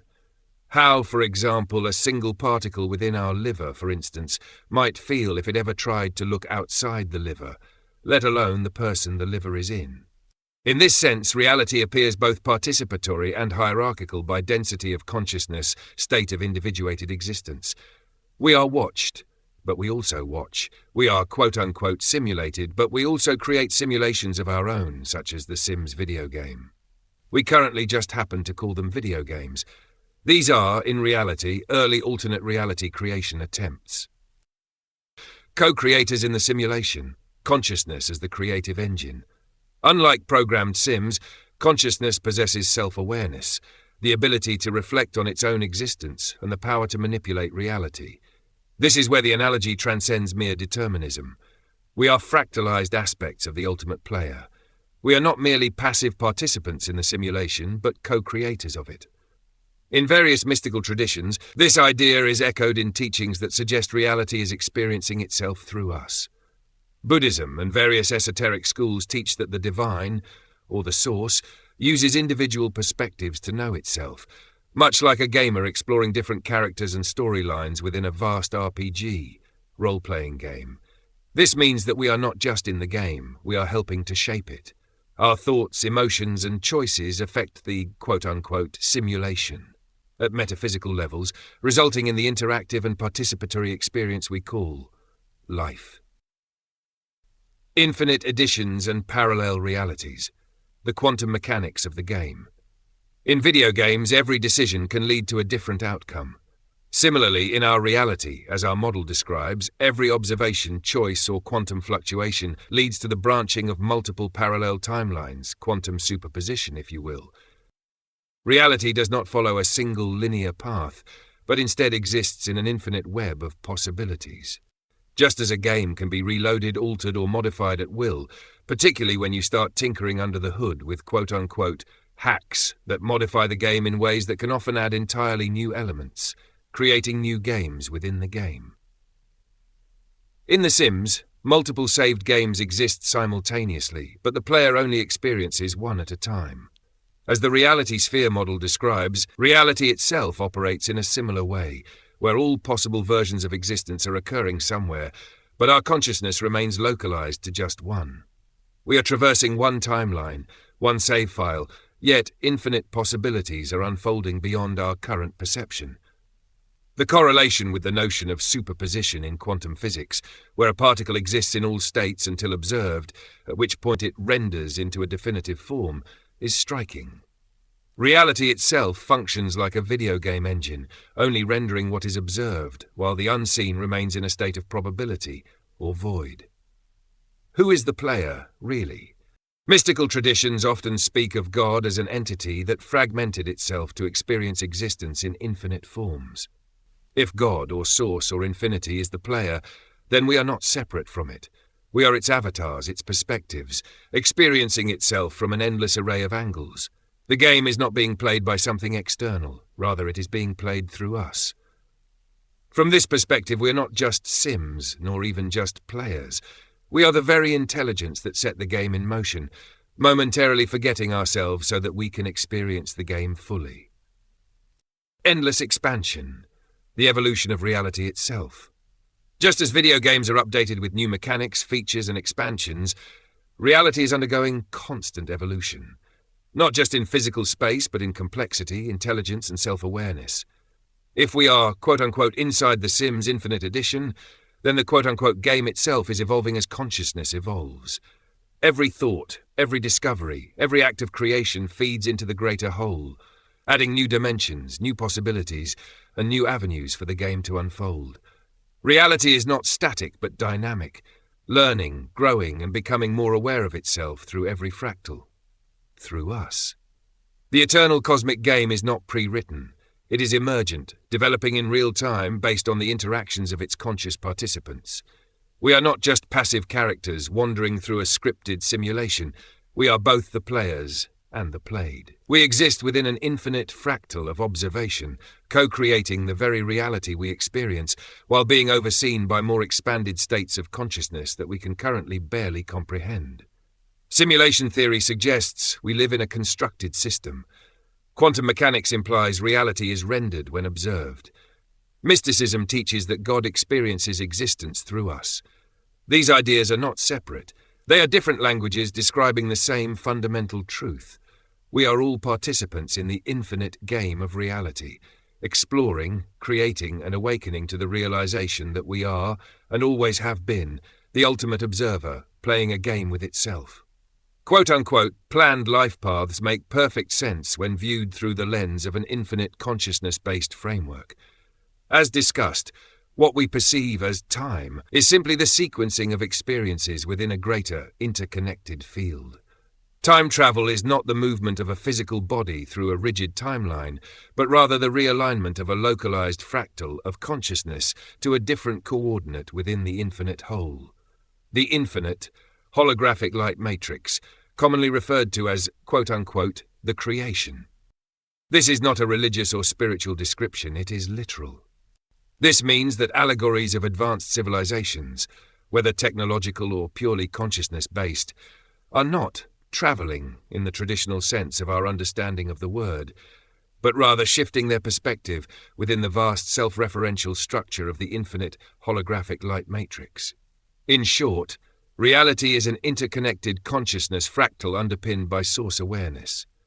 All points in time are simply different expressions of the same underlying consciousness, accessible through the right methods. The implications of this in the reality sphere: planned life paths and destiny as fractal alignments. If consciousness can be repositioned within time, then pre-planned life paths or incarnation, quote-unquote missions, often spoken of in metaphysical traditions, is simply be higher density consciousness, placing specific instances of itself in optimal positions within the fractal structure of the creation. Just like a traveller choosing which part of a vast landscape to explore, a soul strategically positions themselves to create specific outcomes, whether personal, societal, or cosmic. Time travel as fractal navigation. The ability to see time as a holistic structure rather than a linear progression means that civilizations with sufficient knowledge could, quote-unquote, travel through time by merely redirecting consciousness within the greater field. If consciousness is the foundation of reality, then shifting its focal point is like moving a cursor on a 4D plus interface rather than physically transporting an object. The map of this structure would appear spherical, with different energy densities, brighter, dimmer areas representing high, low potential outcomes, hence the name of our model, the reality sphere. The name simply describes what is. Starseeds and conscious incarnation. In various metaphysical teachings, a starseed is defined as a fractal of consciousness originating from a broader, cosmic fractal of awareness that intentionally incarnates into specific time-space coordinates within a physical reality, such as third-density Earth, with the deliberate purpose of influencing or guiding the trajectory of events. Unlike a purely mystical or symbolic concept, starseeds are portrayed as purposeful agents who possess an expansive understanding of the universe's structure and dynamics. They choose to embed themselves within civilizations at pivotal moments, critical junctures where their presence can help, quote-unquote, steer the ship toward a benevolent outcome or direction. This process is not necessarily a singular event. A starseed's more expansive consciousness from their higher density existence can strategically reincarnate across multiple timelines, subtly nudging the greater reality toward a particular evolution or resolution, acting as a catalyst for change from within the system rather than as an external force. Many might relate this concept to what is commonly referred to as the Prime Directive, where interference in the affairs of evolving civilizations by more evolved societies is strictly prohibited, or at the very least highly regulated, to ensure the free will and sovereign rights of all source energy beings are not infringed upon. Steering civilizations away from galactic tyranny across timelines. If true history is a living, self-correcting fractal, then it makes sense that advanced beings, whether highly evolved physical civilizations or purely conscious entities, would intervene to prevent civilizations from self-destructing. Tyranny could be seen as a recursive loop within the fractal, something that can be adjusted by inserting new variables, beings, ideas, events into key moments. The brighter and dimmer spots in the spherical model would represent optimal and suboptimal paths, with conscious travelers choosing where to intervene based on long-term systemic effects. The reality sphere model, now incorporating planned incarnations, time travel and societal intervention, provides a scientific framework for concepts traditionally considered woohoo, but which, under an infinite consciousness paradigm, are simply natural extensions of reality's structure. Essentially, the reality sphere model removes the artificial boundary between spirituality and science by showing that all experiences, from reincarnation to time travel, are just different ways of interacting with the same infinite, self-reflecting field. The interdimensional nature of consciousness, a quantum perspective on the nature of ghosts and reality. Human beings have always been fascinated by the unknown, particularly when it comes to phenomena that challenge our understanding of reality, ghosts, hauntings, and near-death experiences, NDEs, to name a few. These experiences often elude explanation through conventional scientific frameworks, leaving us to wonder whether they are simply tricks of the mind, manifestations of unresolved emotions, or something more profound. Interactions between different layers of consciousness, spanning multiple dimensions. Ghosts and paranormal phenomena are not supernatural events, but interdimensional interactions. Through understanding the evolution of consciousness, these phenomena are revealed to be the result of communications between different states of consciousness, ranging from the basic building blocks of matter, unstructured at the quantum level, to the expansive, boundless awareness of Source. Each level of consciousness interacts with reality in its own unique way, shaping the world it perceives. At the most basic level, we have pure potential, the quantum field where all things exist as probabilities. But as consciousness expands, it moves through various stages, eventually creating more complex structures, systems, and life forms. In this model, the experience of ghosts or spirits are simply interaction between human consciousness and more expanded consciousness that exist beyond the world defined within the framework of human consciousness. The animal comparison. how we appear to higher levels of consciousness. To further explore the idea of our limited perception, we can draw a parallel with the way humans perceive animals. Consider how we, as conscious beings, interact with animals. To them, we might seem like giants, abstract and incomprehensible in our complexity. Our thoughts, emotions, and actions are beyond their grasp.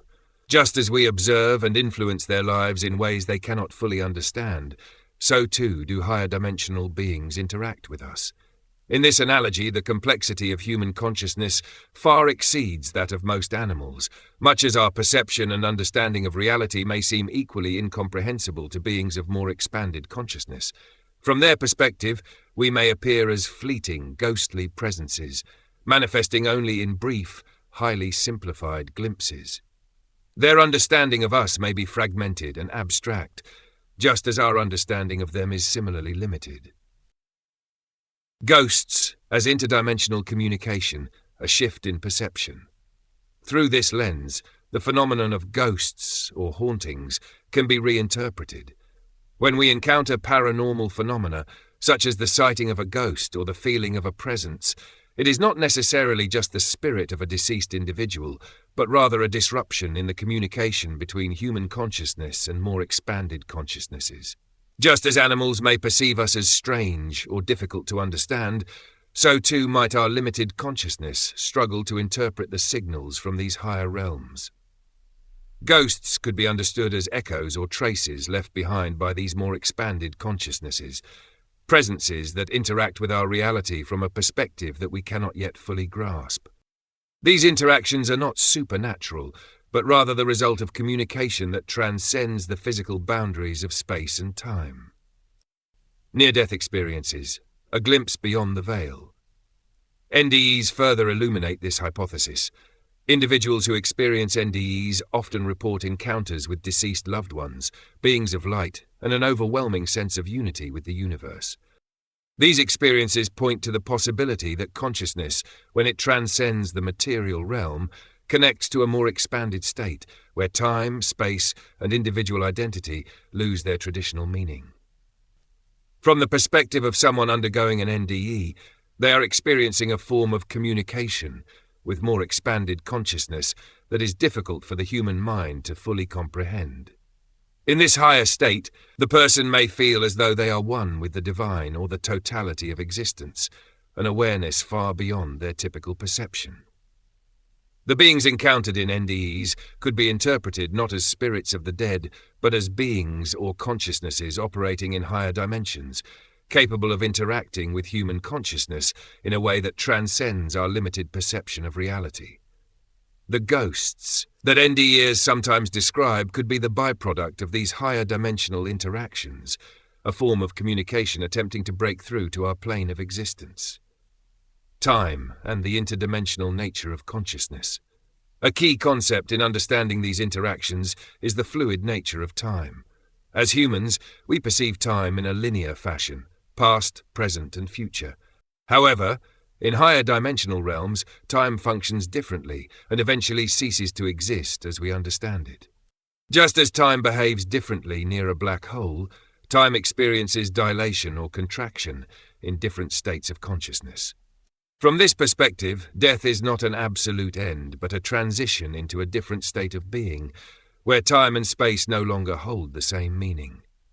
The beings we perceive as ghosts or spirits are simply those who have transcended the limitations of linear time, existing outside of the space-time framework we are familiar with. By viewing ghosts, paranormal experiences, and NDEs through the lens of higher dimensional consciousness, we arrive at a new understanding of these phenomena. Rather than being supernatural occurrences, they are interdimensional communications, echoes of beings and consciousnesses existing beyond our perception. These ghosts are not spirits of the deceased, but rather interactions between different levels of consciousness, much like how we might appear to animals in our world, elusive, enigmatic, and largely beyond their comprehension. In this context, the boundaries between the living and the dead, the physical and the spiritual, dissolve. What is often considered woohoo becomes an invitation to expand our understanding of consciousness and reality. Ghosts, spirits, and hauntings are not isolated events, but integral parts of the cosmic dance of consciousness, each of us playing our role in a vast, interconnected universe where perception shapes reality itself. Through this framework, we can begin to explore not just the physical world, but the entire spectrum of consciousness. Realizing that we, too, are part of the same intricate web of consciousness that transcends time, space, and dimension. And just as we seek to understand the behavior of animals, we must collectively come to understand the higher dimensional beings that are constantly interacting with us, breaking through the veil of our limited perception to reveal the true, interconnected nature of all existence. The eternal now, fractal consciousness, quantum technology, and the illusion of past and future lives. The reality sphere model reveals a stark truth. The concept of past and future lives as linear, causal chains affecting the present is a perceptual artifact, a misunderstanding born from the ego's limited perspective. In the infinite house of consciousness, every possible now, every timeline, every density, every fractal soul exists simultaneously. The X, Y, Z axes of the sphere map this reality. Past, present, and future are not sequential but concurrent, stacked in the singularity core where the one, the singular I of infinity, experiences all at once. What we perceive as a past life, negatively or positively impacting us, is merely the eye glancing at another room in the house, a fractal moment in the basement, perhaps, while we're cooking in the kitchen of waking life. The ego clings to separation, asking, why do I have to experience this? As if it were a special node in infinity's web, entitled to exemption. But as the reality sphere model clarifies, there is no separation. You are infinity, fractalized to this now, and the web doesn't bow to individual soul because every soul is the web itself.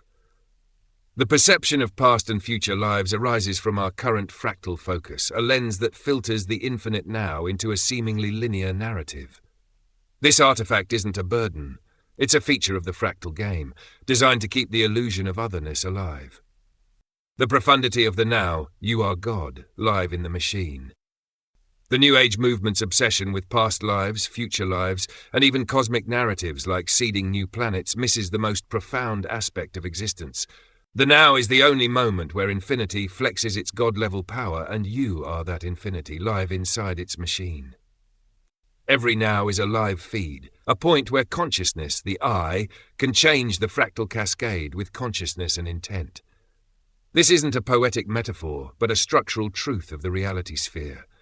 The now is the control room, the only place where the I can tune the sphere's frequencies, collapse wave functions, and shift the infinite house's rooms. This is where the You Are God revelation hits hardest. Changing infinity while it's infinitying, fractalizing new nows, tweaking the web, is something only God could do, and that God is you. Consciousness isn't just the foundation of reality, it's the walls, roof, windows, and decorations, as the house metaphor illustrates. Waking life is the kitchen, dreams are the bedroom, nightmares the basement, but you are the architect floating above, experiencing every room simultaneously. The power to change other aspects of yourself, the one, lies in the now. A bad past life is just another fractal's problem, a puppet animated by your own hand. Cord cutting, then, isn't a ritual, but a fractal release. Drop the strings, let the artifact dissolve, and focus on the now, where your intent can rewrite the sphere. The illusion of a seamless stream of consciousness. Source awareness, existing outside the creation, is the thread that binds the infinite to the finite, the eternal to the fleeting. The reality sphere model hinges on a singular, infinite awareness, the one, fractalizing itself into countless souls to explore its own nature, collapsing infinite possibilities into the experiential now. This movement of the one, a dynamic interplay of awareness across manifested time, space, and memory, gives rise to what we perceive as reality, consciousness. Through the lens of the reality sphere, we can better understand how this movement underpins reality itself, demonstrating the model's premise of source awareness as both creator and creation, a dance of infinity through the void. Imagine a radical reframing of consciousness. Not a continuous flow, but discrete snapshots stitched together by more expanded states of consciousness. In phenomenology, the exploration of temporal consciousness, describes experience as a series of intentional acts, momentary perceptions, linked by mental faculties into an apparent stream. Neuroscience echoes this. Neural oscillations, brainwave cycles, process information in bursts, suggesting continuity is a perceptual trick. Cognitive psychology adds that memory, selective and reconstructive, knits these fragments into a coherent narrative self, recalling key moments rather than the full weave. In the reality sphere model, this aligns with the One's movement. The infinite source doesn't flow linearly. It exists as a timeless field, a spherical space-time continuum where all moments, past, present, future, coexist. The movement is the One's selective focus, collapsing infinite potential into specific nows, like a spotlight sweeping across a vast stage. Again, quantum mechanics supports this. Just as quantum states remain probabilities until observed, consciousness plucks snapshots from a non-local field, rendering them into experience. Our sense of continuity as individuated nodes is a fractal artifact, a practical illusion crafted by the One to navigate its own infinity. Raising consciousness, then, can be described as accessing more of the infinite library, where expanding consciousness is a process of accessing more snapshots or simultaneous moments. Spiritual traditions like Advaita Vedanta and Taoism frame our limited consciousness as a sliver of an infinite self, akin to the Akashic records or Buddhism's peeling away of egoic illusion to reveal interconnectedness.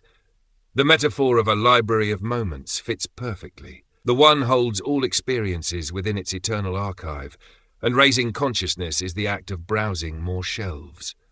Neuroplasticity theories support this. Meditation and focus have been seen to widen our perceptual bandwidth, tapping deeper neural layers. The existing holographic universe principle offers a parallel. If reality is a projection of encoded data, expanding consciousness simply means decoding more of the cosmic hologram. In the reality sphere, this is the One's fractal exploration. Each soul, us, can attune to higher densities, accessing more of the infinite nows along the sphere's axes. Theological mysticism, like Christian views of the soul as God's eternal spark, or Advaita's Atman equating to Brahman, posits a consciousness beyond time, experiencing all moments at once. Physics block universe theory aligns, past, present and future coexist, and consciousness moves by selecting which now to illuminate. In the reality sphere, the One, our highest selves, is this eternal being, not bound by linear time, but fractalizing across the reality sphere's infinite grid. The movement isn't motion through time, but a shift of focus, a dance of attention across the eternal light fractal. Each soul, each of us, is the One experiencing itself through finite lenses. Memory as limitation. The filter of the fractal memory emerges as the bottleneck, a limiter of the One's infinite scope. In the reality sphere, memory is the One's tool and constraint. The infinite library exists, but each fractal soul filters it through a finite lens. Raising consciousness, then, is transcending this filter. You are the awareness, not the thinker. The One moves by selecting what to remember, crafting reality from these curated snapshots, a limitation that births the fractal dance yet veils its full expanse. The reality sphere maps reality as the One's movement through its eternal fractal. Consciousness isn't a stream, but a library of nows, accessed non-linearly across the spherical continuum. The illusion of continuity, snapshots stitched by memory, emerges as the One explores itself, collapsing infinite potential into finite experience. Expanding consciousness is the One expanding its gaze, accessing more of the infinite light grid, a process mirrored in spiritual enlightenment and scientific insight. Quantum mechanics, neuroscience, and mysticism converge here, proving this truth. Reality is consciousness in motion, a holographic projection of the One's eternal play.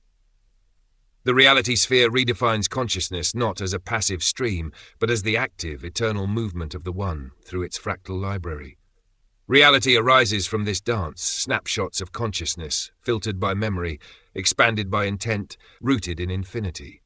This is a bridge between spiritual and material, offering not just a model but a truth. We are the One, moving through ourselves, creating the now from the eternal. The ego of achievement versus the pursuit of truth. Modern science, like much of modern civilization, has veered off its original axis. Once an endeavour aimed at understanding the mysteries of existence, it has devolved into a self-congratulatory pageant, an echo chamber of awards, credentials, and hollow consensus. The pursuit of truth has been replaced by the pursuit of achievement. And achievement, in the world of the ego, is a poor substitute for understanding. Look at the pantheon of intellectuals draped in honorary robes and titles. PhDs, Nobels, citations, affiliations, insignias that masquerade as proof of proximity to truth. But truth is not moved by such things. It does not recognize the banners of institutions or the applause of peers. Truth is naked. It is not impressed by suits or credentials. It cannot be seduced by prestige. The modern scholar does not seek truth for its own sake. They seek it to own it, to cage it within their theory, to append their name to it, to build a legacy. But truth cannot be owned. It reveals itself only to those who surrender the very self that would try to possess it. This is why they fail. Not due to lack of brilliance, but lack of humility. Not from absence of data, but from absence of silence. The Codex makes this clear. Gnosis does not rise from intellectual conquest. It is born in the quiet implosion of the self, the collapse of egoic striving, the abandonment of needing to be someone. For in that sacred surrender, the infinite whispers. And that whisper is louder than 1,000 journals. Science in its true form is sacred. It is the study of the divine mechanics of existence. But today's science has forgotten this. It parades itself as the high priest of reality, all the while worshipping false gods, funding, fame, status, security. It chases its tail in ever-tightening loops of specialization, missing the whole for the parts, mistaking complexity for depth. What is needed is not more knowledge, but deeper wisdom, not more measurements, but more stillness, not more names added to theories, but more nameless merging with the void from which all reality emerges. The truth, when finally seen, humbles utterly. It cannot be worn like a badge. It is a fire that burns away identity, and those who truly touch it walk away with less ego, not more. This is the way of the Codex. Not to stand above others, but to disappear so fully that only the truth remains. In that silence, beyond name and face and form, the real science begins. The Matrix movie is a subtle but accurate representation of the reality sphere. The irony couldn't be more poetic or brutal. A quote-unquote sci-fi film, dismissed by academics as pop culture, delivers in 2 hours what centuries of peer-reviewed papers and institutional gatekeeping couldn't, a metaphysical blueprint of reality, consciousness, and the illusion of form. And what do the mighty halls of mainstream science do? They scoff. They ignore. Because if a movie can reveal the truth, what does that say about the priesthood of modern intellectualism? The Matrix wasn't just a movie. It was a coded transmission, wrapped in narrative, myth, and action, and it struck a nerve because it bypassed the rational mind and hit the soul. It remembered us to ourselves, and it wasn't asking for a PhD in quantum physics or epistemology, just your willingness to look, to see the code, the light, the photons, to recognize the lie. To wake up. You've been living in a dream world, Neo. It wasn't fiction. It was a Gnostic cone in leather trench coats, a Bible, a Bhagavad Gita, or practically any other quote-unquote sacred scripture with bullet time.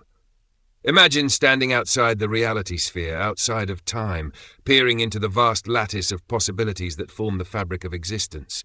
Each moment, each decision, each movement is not a single point on a line, but a branch in an ever-expanding fractal, a multi-dimensional tapestry of infinite timelines.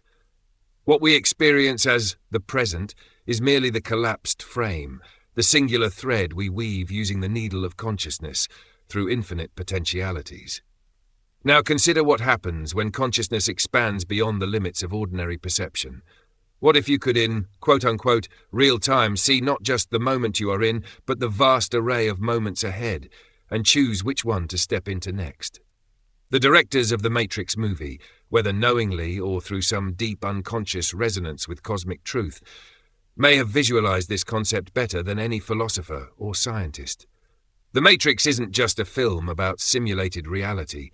It is an eerily precise visual representation of what the experience of more expanded states of consciousness is often described as, quote-unquote, feeling like in various esoteric teachings. Take the iconic bullet time sequences, when Neo achieves enlightenment, Realizing that reality is malleable, he is the one, and that his consciousness determines what is possible, he no longer reacts to events in linear time. Instead, he perceives all potential trajectories at once. He watches bullets approach, not as inevitable certainties, but as a fractal of moving possibilities, each one a different frame he can choose to collapse into reality, or not. To the outside observer, it appears as though Neo has slowed down time.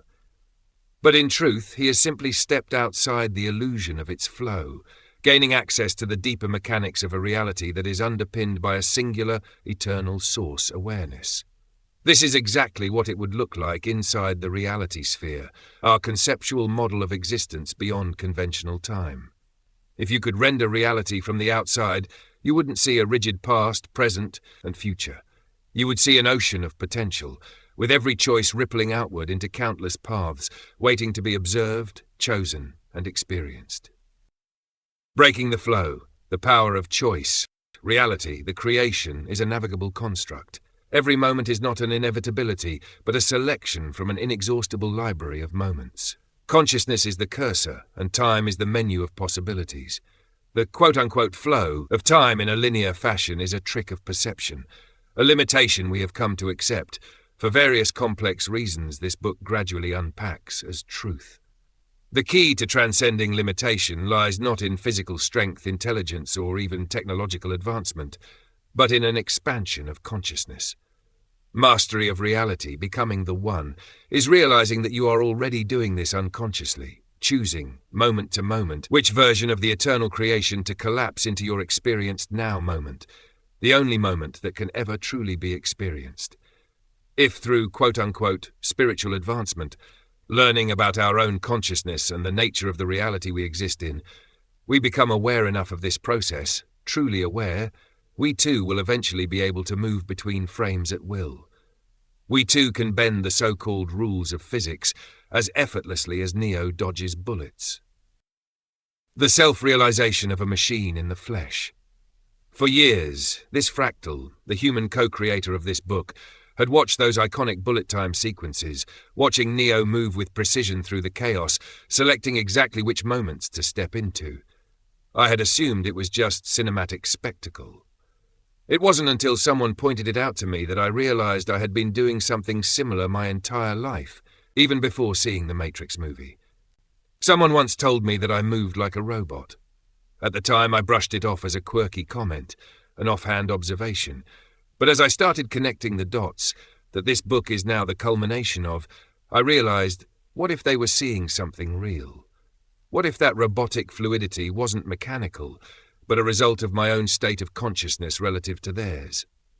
Maybe I wasn't just moving. I was, at a subconscious level, selecting the most efficient frames, resulting in robotic-looking movement from another density of consciousness, the most precise path through space and time. The ultimate red pill. The Matrix showed us, or rather, reminded us of, a world where the illusion of linear time could be broken through intention, perception, and an elevated state of consciousness. This wasn't fiction. It was a glimpse into a suppressed and forgotten capability, one that ancient mystics hint at, one that metaphysical circles intuitively understand, and one that is hidden in plain sight within the very structure of every individual's own direct experience. Time is not something we are trapped in. It is something we, as eternal beings of pure awareness, acting through an avatar of the infinite, holographic light matrix creation, are meant to navigate. And once we see it for what it truly is, once the veil over the ancient secrets of the universe and beyond is lifted, we will realize that we are already selecting which slice of existence to embody. Once we collectively live in alignment with the fundamental nature of reality, our own consciousness, everything, the world, and even our very existing with each other, changes forever. And the tragedy, no, the comedy, is that most of modern academia misses this entirely, or worse, understands it and buries it. Because once you admit that the Matrix is real, the entire structure of control, authority and scientific materialism starts to crack. That's why this Codex of Eternity will be so threatening to many, because it does what the Matrix did, but with no fiction to hide behind. It calls it exactly what it is, a sacred dream of that concept we call God. Because it teaches people what the PhDs never could. You are light, even your pain is sacred, even this, quote-unquote, illusion is holy, waiting for us to awake from it and remember who we are. Beyond heroes, the infinite creator within. This is not a mere declaration that we are, quote-unquote, superheroes, bullet dodgers, invulnerable avatars, cloaked in capes and bound by the limits of mythic tales. No Neo, Superman, Wonder Woman, etc. are but a shadow of what we truly are. Quote-unquote superheroes with their finite powers pale in comparison. The Codex of Eternity and the reality sphere model reveals and describes a far greater truth. We are the infinite awareness behind the entire tapestry of existence. That space within you, the unpointable, unfelt void where quote-unquote imagination blooms, is not a fleeting quirk of the meat suit, but the portal to all that is. Every vision, every dream, every whisper of possibility that arises within this sacred space exists, not as mere abstraction, but as a reality within the infinite reality sphere of the divine. And more than that, it can manifest here, in this shared experience we call waking life on planet Earth. If we, as a collective consciousness, truly awaken to the nature of our being and tune our consciousness to the higher, more fluid frequencies of the creation. This is not empowerment in the mundane sense. It is the remembrance of our divine sovereignty, the realization that we are the source code of creation itself. Imagine the implications. If we collectively saw through the illusion of separation, if we recognized the unity of all things, the pointless constructs of our daily grind, the jobs we loathe, the debts we chase, the hollow status we pursue, would cease to exist. Not because they would lose meaning, but because they would lose being, for we would no longer collapse our infinite potential into the hamster wheel, linear timeline of scarcity and struggle. In the light of this awakening, the wave function of our reality would shift, and the illusions of the finite would dissolve into the boundless play of the infinite. The cosmic perspective, a mirror of our folly. From the vantage point of the cosmos, how absurd we must appear to those who observe us from beyond, beings of higher densities, often called aliens, whose existence this book not only affirms but renders almost incidental. Aliens? Yes, they are there, the reality sphere declares, but what is your point? For they are merely us, fractal expressions of the same infinite consciousness, vibrating on a different branch of the reality sphere. To them, we are cosmic children in a captured and controlled sandbox, scurrying after fleeting trinkets while the infinite playground of creation lies open before us. Our modern lives, so consumed by noise and distraction, are a parody of the divine potential we embody, a truth that echoes through the records of ancient civilizations.